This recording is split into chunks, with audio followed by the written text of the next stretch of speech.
अस्सलाम वालेकुम, you watching health solutions TV. मैं हूं डॉक्टर अदीना असलम विद सेहत से है ज़िंदगी।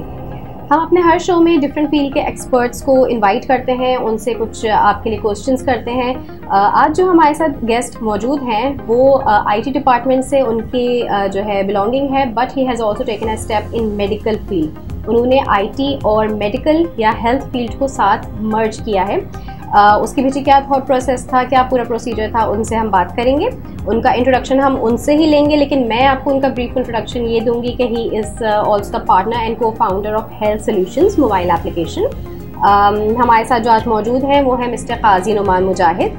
अस्सलाम वालेकुम। वालेकुम अस्सलाम व रहमतुल्लाहि व बरकातहू। कैसे हैं आप? अल्हम्दुलिल्लाह। सबसे पहले तो बहुत आपका शुक्रिया for gracing us with your presence. My pleasure. अच्छा, अब हम आपसे पूछना चाहेंगे, आप थोड़ा सा अपना इंट्रोडक्शन दें प्लीज़। अच्छा डॉक्टर दीना, जैसा कि आपने इंट्रोडक्शन करवाया कि मैं आईटी फील्ड से ऑलमोस्ट मुझे 29 इयर्स हो चुके हैं आईटी फील्ड में। और जब मैंने अपना स्टार्टअप लिया 3 साल पहले, तो हर कोई ये सोचता है कि वो किस डोमेन में जाए, क्या पर्टिकुलर फील्ड हो जिसमें हम अपना बिजनेस स्टार्ट करें। सो मेरे साथ एक मिसहैप हुआ था बैक इन 2015 के वाले साहब कैंसर के लास्ट स्टेज में थे और मुझे उनको हॉस्पिटल लेके जाना था और कोई एम्बुलेंस अगले 2 घंटे तक अवेलेबल नहीं थी। सो वो एक वर्स्ट एक्सपीरियंस मेरे लिए रहा था कि मैं प्राइवेट कार में उनको अपने घर से हॉस्पिटल तक लेके गया था।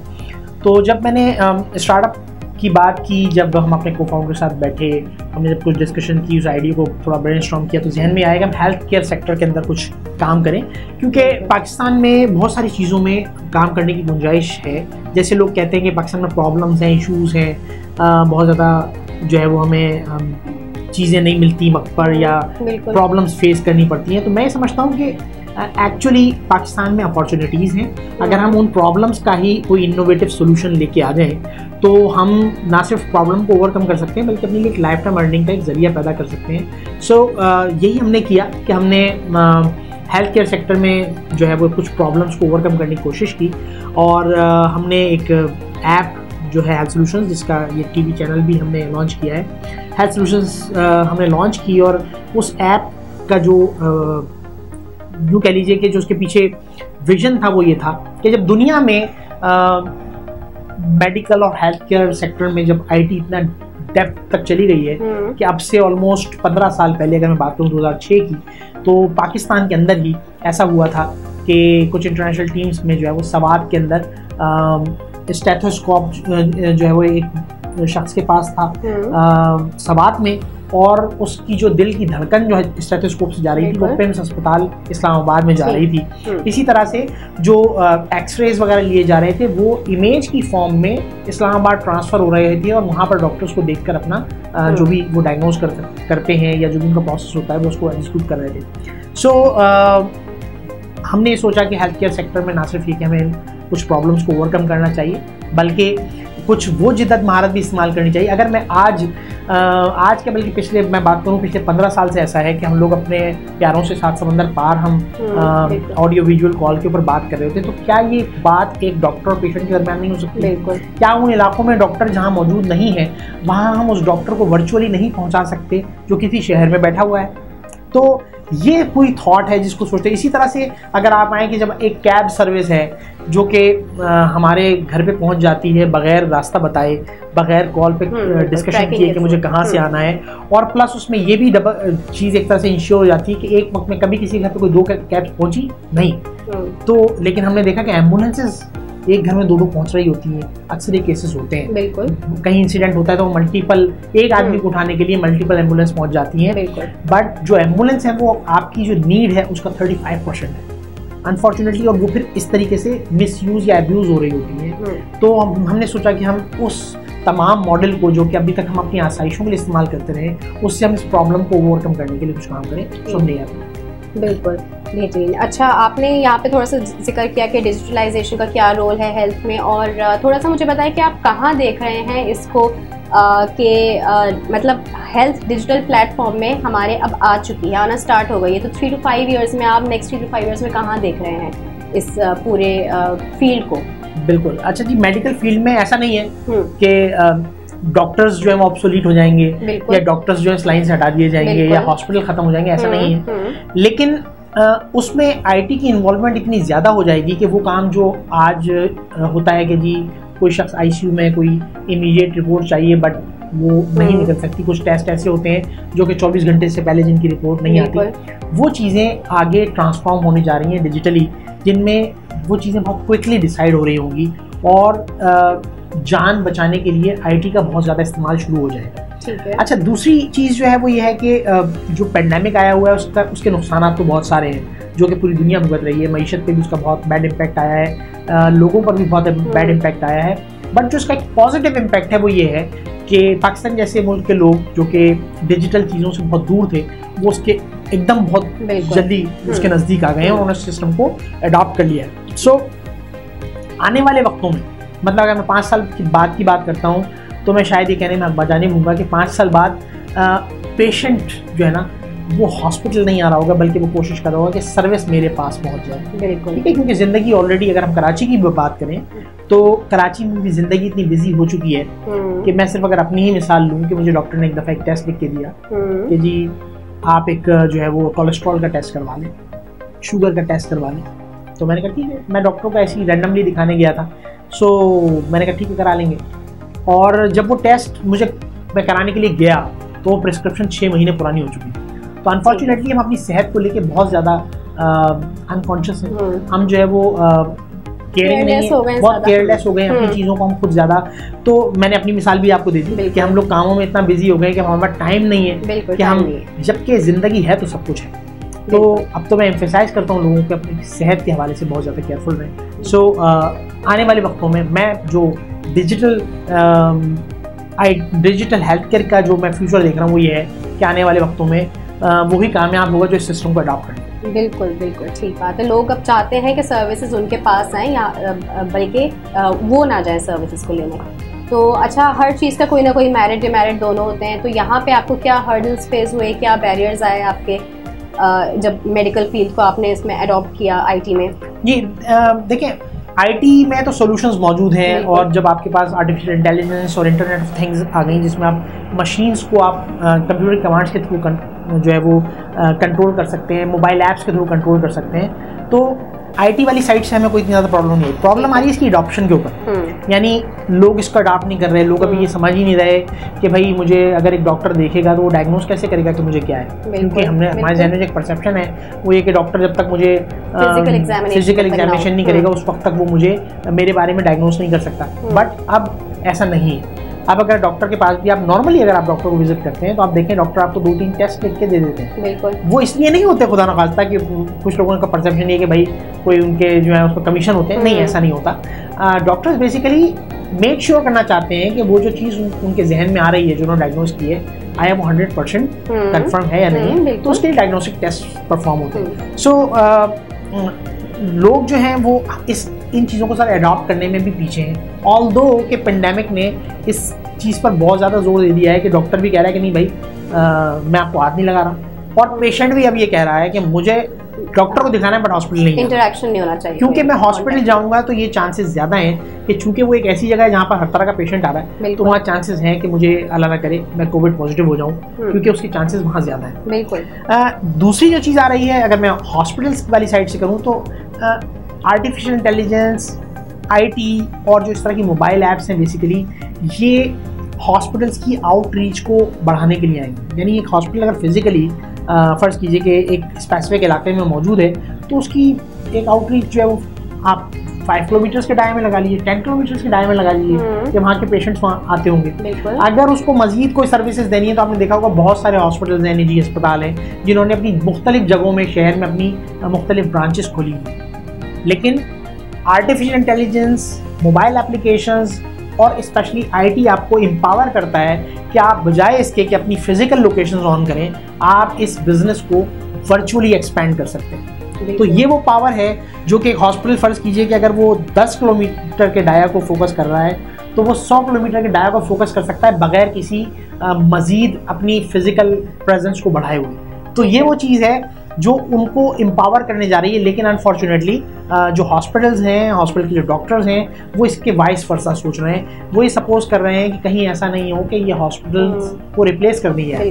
ऐसा हरगिज़ नहीं होने वाला, क्योंकि देखिए मेडिसिन ऐसा नहीं होगा कि कोई हम जो मेडिसिन लेते हैं उसके बजाय कोई IT का कोई चिप आ जाएगी कि आप ये खा लें तो आपकी तबीयत ठीक हो जाएगी, ऐसा नहीं होने जा रहा। Basically artificial intelligence, mobile application और IT जो चीज़ें लेके आ रहा है वो आपको ईज़ प्रोवाइड कर रहा है। आपके जो प्रोसेस में डिलेज हैं उनको ऑटोमेट करके चीज़ों को क्विकली आपको सोल्यूशन देने जा रहा है। आपकी आउटरीच को बगैर एडवर्टीजमेंट के बढ़ाने के लिए जा रहा है। और प्लस उसमें भी आपका एक्स्ट्रा खर्चा नहीं आ रहा कि वहाँ जहाँ आप एक फिजिकल प्रेमिसेस खोलते हैं आपका अच्छा खासा खर्चा हो जाता है, वहाँ पे आपको मशीनें फिजिकली लगानी पड़ती हैं, वहाँ पे आपको स्टाफ बिठाना पड़ता है। बट अगर एक ऐप जो कि पूरे शहर में घूम रही हो और उसमें आपकी सर्विसेज मौजूद हैं तो क्या आपको फिजिकल प्रेमिसेस खोलने की ज़रूरत है? हरगिज़ नहीं। तो बेसिकली ये चीज़ अभी हमें लोगों को समझानी पड़ेगी, लेकिन आने वाले वक्तों में ये खुद अपनी ज़रूरत के तहत जो है मनवा लेंगे अपनी ज़रूरत और हॉस्पिटल भी इस तरफ आ जाएंगे। तो जैसे मैं अगर थोड़ा सा आपका वक्त दूंगा इस जवाब में, क्योंकि जैसे मैं अगर हेल्थ सोल्यूशन ऐप का जिक्र करूँ तो हेल्थ सोल्यूशन ऐप जो है वो सिर्फ एंड यूजर्स को फैसिलिटेट नहीं कर रही बल्कि वो हॉस्पिटल्स को भी फैसिलिटेट कर रही है बाय डायरेक्शनल वे में। इसकी एक छोटी सी एग्जांपल मैं देता हूँ कि एक ऐसा हॉस्पिटल जिसके पास ब्लड बैंक नहीं है वो अभी क्या करता है एक नॉर्मल प्रैक्टिस में कि अगर अचानक कोई इमरजेंसी होने लगती है जिसमें ब्लड की नीड है तो वो पेशेंट को कहते हैं आप यहाँ से ले जाएं किसी और हॉस्पिटल। बिल्कुल। और वो एक क्रिटिकल सिनेरियो में वो पेशेंट जो है वो उसको एक जगह से दूसरी जगह ट्रांसफर करना पड़ता है। सही बात है।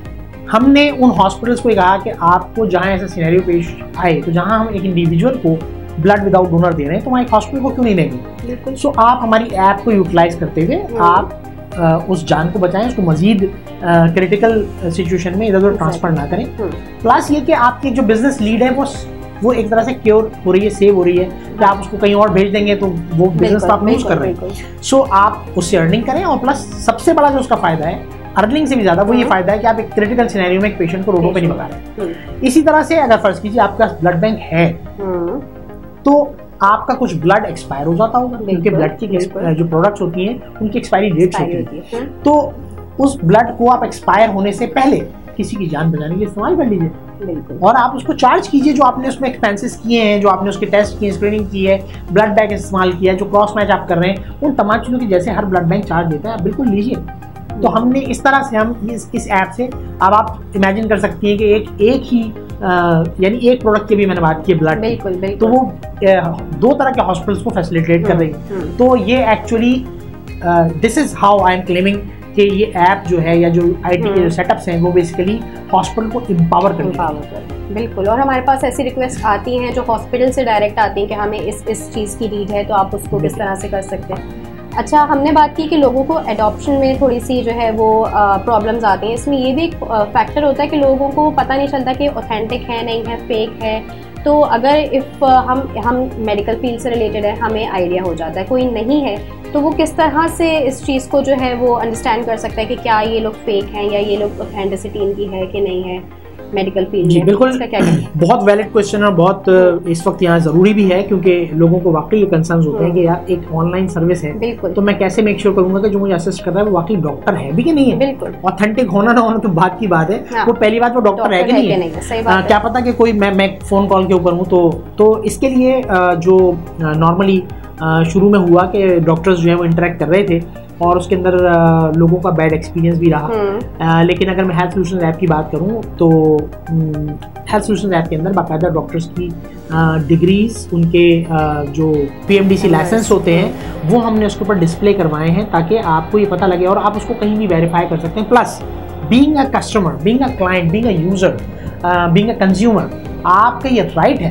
कि आपको जब तक आप सेटिस्फाइड ना हो आपको जो टीम असिस्ट कर रही है, चाहे वो सिर्फ हेल्थ सोल्यूशन नहीं बल्कि ऐसी किसी भी ऐप की जो टीम है जो कि आपको असिस्ट कर रही है, कि आपका राइट बनता है कि आप उससे इसकी डिटेल्स लें। आप पूछें कि वो डॉक्टर कितना एक्सपीरियंस रखता है। और हमने तो अपनी तरफ से कोशिश की है और दूसरी ऐप्स में भी ऐसा है कि बाकायदा उनके एक्सपीरियंस, उनकी डिग्रीज और उनके PMDC लाइसेंसेस ऐप के अंदर शो किए गए हैं जो कि आपको शेयर। अब आती है बात के वो जो डायग्नोज करेंगे, देखिए ये एक ऐसी चीज़ है कि इसकी गारंटी तो कोई 50 साल के डॉक्टर की भी आप गारंटी नहीं दे सकते कि वो जो डायग्नोज कर रहा है वो 100% होगा नहीं होगा। प्लस इसमें क्या होता है जो मैं लोगों को बाज़ औक़ात गाइड भी करता हूँ, देखिए हमारे यहाँ एक प्रॉब्लम ये है कि हम लोग जब किसी बात के बारे में डिस्कशन कर रहे होते हैं तो हम 50% खुद वो बन जाते हैं। यानी अगर मैं एक डॉक्टर से कंसल्ट कर रहा हूँ तो जब मैं डॉक्टर कोई चीज़ दे रहा था, मैं कहता हूँ नहीं डॉक्टर साहब ये तो मैंने पहले इस्तेमाल करके देखी थी, मैंने तो इस तरह की टैबलेट यूज़ की थी, बट ये तो हम 50% खुद डॉक्टर बन जाते हैं। बेसिकली नुकसान यहाँ होता है जो हम अपने खुद से तजर्बात करते हैं, डॉक्टर के पास लेट पहुँचते हैं, ये वो चीज़ें हैं जिनको हमें अवॉइड करना है। तब हम एक्चुअली डॉक्टर की जो एक्चुअल एडवाइस है उस पर अमल करें तो हमें एक्चुअली पता लगेगा कि वो डॉक्टर जो है वो कितना अच्छा है। इसके अलावा जो हमने एक और ख़ास चीज़ ऐड की अपनी ऐप के अंदर वो है कि हमने कस्टमर के फीडबैक को लेते हुए हमने जो डॉक्टर्स को एक स्टार्स मिले हुए हैं हमारी ऐप के अंदर, वो डिस्प्ले हो रही है कि इनसे जो पुराने जितने लोग इनसे पहले कंसल्ट कर चुके हैं हमारी ऐप के थ्रू, उन्होंने इनको क्या रेटिंग दी। तो वो रेटिंग जो है वो भी आपके लिए हेल्पफुल है कि इन्होंने जो है वो अगर 5 स्टार में आ रही है, 4.5 4.6 आ रही है, तो इसका मतलब ये है कि यकीनन लोगों ने इनसे जो है वो सर्विस ली है और उनसे वो सेटिस्फाइड है, दैट्स व्हाई उन्होंने रेटिंग दी है। अगर किसी की रेटिंग कम है तो वो हम खुद ही उस डॉक्टर को हमारी चूँकि जो ऑपरेशंस की टीम है वो मैं रन नहीं कर रहा, बिल्कुल वो कोई और रन नहीं कर रहा, बल्कि उसको डॉक्टर्स और उसको पैरामेडिकल स्टाफ और ये तमाम चीज़ों को जो डील कर रहे हैं वो डॉक्टर सना खुद डील कर रहे हैं। यानी एक डॉक्टर के थ्रू हम जाहिर है कि वो चीज़ें ऐसी हैं कि उसमें मेरी राय जो है वो कोई हैसियत नहीं रखती। तो उस चीज़ को रन करने के लिए डॉक्टर सना खुद पर्सनली उस चीज़ को रन करती हैं, जिसमें फार्मासिस्ट की टीम है, जिसमें डॉक्टर्स की टीम है।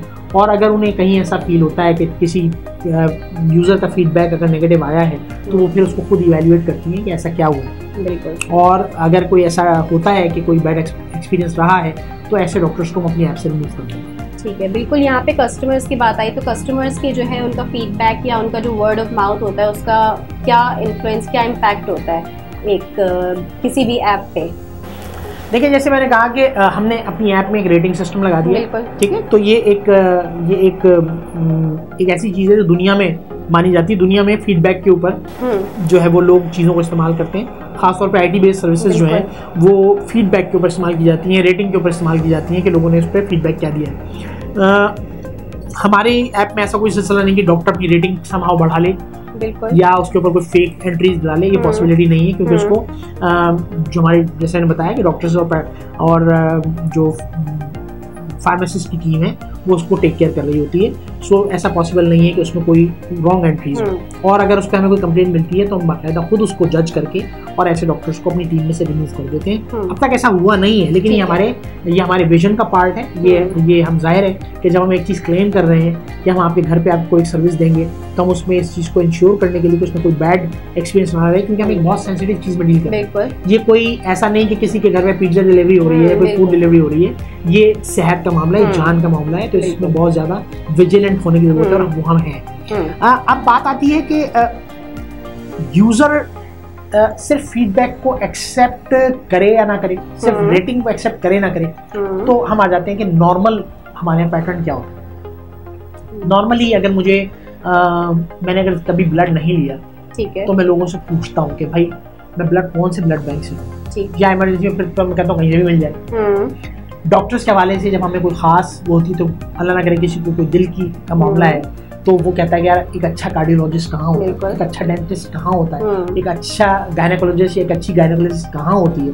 तो हम आपस में एक दूसरे के फीडबैक पे लेते हैं। तो अल्हम्दुलिल्लाह जो डिजिटल सॉल्यूशंस आए हैं, जो इस तरह की ऐप्स हैं, उसमें लोग एक दूसरे को ऐप्स रिकमेंड कर रहे हैं, क्योंकि उस ऐप के अंदर वही डॉक्टर मौजूद है जो किसी हॉस्पिटल में असेस कर रहे होते हैं, वो अपनी प्राइवेट क्लिनिक पर असेस कर रहे होते हैं, वही इसका पार्ट है। ऐसा नहीं है कि हम कहीं दुनिया के कहीं बाहर से हम अपने कोई डॉक्टर्स लेके आ गए, बल्कि ये बेसिकली जैसे मैंने पहले कहा कि ये डॉक्टर्स और इस सिस्टम को एम्पावर करने का एक जरिया है। सो इसमें भी अब हमें ऐसे ही बिलीव करना होगा जैसे हम किसी की राय पर हम किसी क्लिनिक पहुंच जाते हैं, किसी हॉस्पिटल पहुंच जाते हैं। लिहाजा आप एक ऐप को भी अब एक हॉस्पिटल सपोज करें और आप उससे एक दफ़ा सर्विस लेके देखें। बिल्कुल। वंस अगेन जो मैं एक चीज़ बार बार कहता हूँ, यहाँ भी मैं चाहूँगा कि मैं उसको कहूँ कि देखिए, अगर आप अपने मर्ज को मर्ज ही ना समझें और आप उसे बढ़ते रहना दें कि ठीक है जी ये तो मेरे एक ऐसी जो है वो सीजनल इन्फेक्शन हो रहा है या कोई सीजनल वायरस है जो मुझे ये हो गया है, और मैं उसके बाद जब चीज़ को बिगाड़ लूँ और फिर डॉक्टर के पास पहुँचूँ तो फिर यकीनन हर डॉक्टर मुझसे जो है वो सॉरी ही कहेगा। तो अपनी सेहत के बारे में इतना कम से कम ख्याल ज़रूर रखें कि इस तरह की ऐप्स में भी जाने से पहले इतने वर्स्ट सिनेरियो में ना जाएं, बल्कि इससे फ़ायदा उठाते हुए देखिए हो सकता है कि ये ऐप्स आपसे चार्जेस उतने ले रही है जो एक डॉक्टर लेता है, लेकिन ये ऐप्स आपका फ्यूल बचा रही है, ये आपका टाइम बचा रही है, ये आपको उस हैसल से बचा रही है जो आप ट्रैफिक में फंस के कहीं जाते हैं और क्यू में बैठे रहते हैं हॉस्पिटल पहुंच के। लेकिन पीछे इसमें कौन है? वही डॉक्टर्स हैं जो किसी हॉस्पिटल में या किसी क्लिनिक में बैठे होते हैं। सो आप इसको यूज करें, एक दफा एक्सपीरियंस लें, इसमें अपनी राय कायम करें। और हम भी ये चाहेंगे, और उसमें अगर आपको कहीं ऐसा होता है, आप ये समझते हैं कि उसमें कहीं इंप्रूवमेंट की जरूरत है, तो we are open, we are always open, because जो कस्टमर्स की जो राय होती है वो हमेशा बहुत इंपॉर्टेंट होती है और हम उसको बहुत इंपॉर्टेंस देते हैं, क्योंकि उससे बेहतर फीडबैक कोई और दे नहीं सकता। बिल्कुल। लिहाजा हम ये चाहते हैं कि अगर हमारी ऐप में भी आपको कोई ऐसा सजेशन आप देना चाहें, कोई ऐसा फीडबैक देना चाहें कि हम इसको कैसे इम्प्रूव कर सकते हैं, आपकी एक्सपेक्टेशन को कैसे मीट कर सकते हैं, तो ज़रूर आप हमारे पेज पर, हमारे फेसबुक पेज पे, हमारे व्हाट्सएप नंबर पे, हमारे प्ले स्टोर पे आप वो सजेशन दे सकते हैं। हमारी ऐप के अंदर भी फीडबैक का ऑप्शन मौजूद है, आप वहाँ पर भी अपनी राय दे सकते हैं। यहाँ पे ये हमने एक थोड़ी सी पॉजिटिविटी या रिकमेंडेशन की बात हो गई, एक नेगेटिव रिव्यू या फीडबैक किस हद तक डैमेजिंग हो सकता है एक ऐप के लिए? देखिए, बिल्कुल जैसा कि आपने नोट किया है कि जो आप कोई ऐप जब डाउनलोड करने के लिए जाते हैं तो प्ले स्टोर पे भी एक रेटिंग सिस्टम है। जैसे मैंने डॉक्टर्स की रेटिंग की बात की, ऐसे ही ऐप की भी रेटिंग मौजूद होती है। तो अगर आप किसी ऐप से सेटिस्फाइड नहीं है और आप उसके बारे में रेटिंग देते हैं, तो आप जब एक बैड रेटिंग देते हैं, आप जब उसको सिंगल स्टार देते हैं, तो उस पर उस ऐप की रेटिंग गिर जाती है। ठीक है। इसी तरह से जब आप डॉक्टर को रेट करेंगे हमारी ऐप के अंदर, तो वो रेटिंग सबके लिए पब्लिकली अवेलेबल है, वो सबको नजर आ रही होगी और वो इम्पैक्ट करेगी उस डॉक्टर को। और जब जाहिर है उस डॉक्टर को कम लोग अडॉप्ट कर रहे होंगे, तो वो at the end of the day कहाँ जाएगा? उसको उस ऐप से रिमूव कर दिया जाएगा, या फिर वो अपने आप को इम्प्रूव करेगा, वो उनकी एक्सपेक्टेशंस को मीट करने की कोशिश करेगा। हम भी चाहते हैं, हम भी फीडबैक सिस्टम हमने रखा है कि हम जब एक दफ़ा एक डॉक्टर से कोई पेशेंट असिस्ट हो जाता है, तो हमारी तरफ से, हमारे कॉल सेंटर से एक कॉल जाती है जो फीडबैक लेती है कि आपका एक्सपीरियंस कैसा रहा, ताकि हम ये मेक श्योर कर सकें कि खुदा ना खास्ता उसमें कहीं कोई लैकिंग तो नहीं रह रही। हम अपनी तरफ से पूरी कोशिश कर रहे हैं, लेकिन सब इंसान है, इंसान खता का पुतला है, पॉसिबिलिटी हो सकती है, तो उसको हम 0% तक कैसे ला सकते हैं, उसके लिए हम हर वक्त कोशिश हैं और हम उस पर फीडबैक भी चाहते हैं। और लोगों को भी जैसे मैंने भी कहा कि हम चाहेंगे कि हमारा नंबर हर वक्त अवेलेबल है, आप हमारे नंबर पे, हमारे व्हाट्सएप पे, हमारे फेसबुक पेज पे आप पहुंच के कमेंट कर सकते हैं, अपनी राय दे सकते हैं। ठीक है। अच्छा, यहाँ पे हमने बात की कि हम किस तरह लोगों को, आप किस तरह लोगों को फैसिलिटेट कर रहे हैं, लेकिन अब यहाँ पे हम पूछ रहे हैं कि आप अपनी हेल्थ को किस तरह से देखते हैं, उसको किस तरह से ख्याल रखते हैं। जो भी एक IT प्रोफेशनल है, उनका स्क्रीन टाइमिंग डेफिनेटली बहुत होता है, लैपटॉप यूज़ बहुत है, स्लाउच पोजीशन में रह के सर्वाइकल वगैरह की काफ़ी ज़्यादा जो है वो हमारे पास कंप्लेंट्स होती हैं। तो आप मुझे बताएं कि आप अपना किस तरह से ख्याल रखते हैं? जी, मैं आपको बताऊँ कि बिल्कुल आपने बहुत अच्छी चीज़ को पॉइंट किया है, और मैं खुद चूँकि IT प्रोफेशन से वाबस्ता हूँ और मेरे साथ ये सारी प्रॉब्लम्स रही।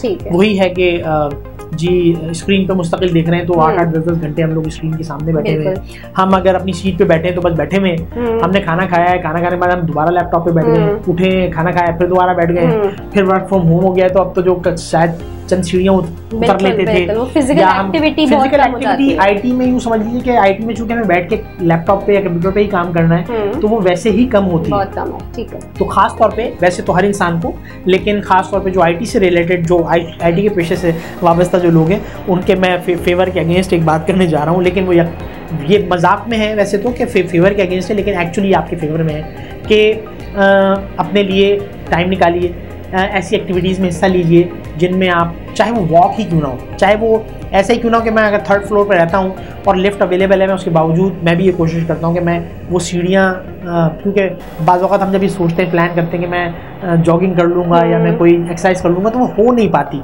लेकिन ये एक ऐसी चीज़ है कि इसको आप अडॉप्ट कर लें तो ये आपकी लाइफ का पार्ट बन जाएगी और डेली बेसिस पे आपकी मल्टीपल टाइम एक्सरसाइज हो रही होगी। तो मैंने तो इसको अडॉप्ट किया हुआ है कि मैं 3rd फ्लोर पे हूँ, लिफ्ट अवेलेबल होने के बावजूद मैं बेसमेंट तक, यानी 4 फ्लोर कह लीजिए, 3rd फ्लोर पे मैं हूँ और बेसमेंट, तो 4 फ्लोर जो है वो मैं स्टेयर्स को यूज़ करता हूँ, चाहे मैं नीचे जा रहा हूँ या मैं ऊपर चढ़ रहा हूँ। तो उसमें ये होता है कि मेरी एक एक्सरसाइज हो जाती है, although it's not as per the requirement, but ना होने से बेहतर है, और इसका इम्पैक्ट मुझे पता लगता है। मुझे पता चलता है कि जब मैं नॉर्मली जो कभी कोई प्रॉब्लम फेस करता था, सर्वाइकल की प्रॉब्लम बिल्कुल मुझे हुई, क्योंकि जब हम मोर देन 9 आवर्स जब लैपटॉप यूज़ करते हैं तो ऑफिस में यूज़ करके आ गए, कोई अर्जेंसी है, कोई काम कर रहे हैं, तो हम लेके बेड पे जो है वो थोड़े से आड़े होके बैठ गए, लेट गए रॉन्ग एंगल में, और उसके नतीजे में सर्वाइकल पेन हो जाता है। मुझे भी हुआ। फिर हम ये कर रहे होते हैं कि जी लेट नाइट जाग रहे हैं और सुबह देर तक हम सो रहे हैं, ये बहुत बैड हैबिट है। और इसका नुकसान जो है वो क्या है, वो मुझे ये पता लगा कि मुझे जब सर्वाइकल पेन हुआ और बार बार हुआ, मैं डॉक्टर के पास गया, कि स्पेशलिस्ट के पास गया, तो उन्होंने कहा ये बताइए धूप में कब जाते हैं? मैंने कहा धूप में तो रोज़ ही होते हैं। तो उन्होंने कहा नहीं, वो 1 बजे और 3 बजे वाली धूप नहीं, वो जो सुबह की धूप है जिस्म के लिए ज़रूरी है, इसमें विटामिन डी है। तो हमें तो ये सब नहीं पता था, हमने तो आईटी में विटामिन डी नहीं पढ़ा, लेकिन ये भी ज़िंदगी के लिए ज़रूरी है। तो ये जो बेसिक नॉलेज है कि धूप जो है, सूरज की जो सुबह के वक्त की जो धूप है, जो सुबह 7 बजे की धूप होती है, वो भी आपके लिए बिल्कुल उतनी इंपॉर्टेंट है जितना आपके जिस्म के लिए पानी और ग़िज़ा इंपॉर्टेंट है। ठीक है, तो वो कोशिश करें कि वो सूरज से ही लें, ना कि आप विटामिन डी के इंजेक्शन या टैबलेट्स ले रहे हो।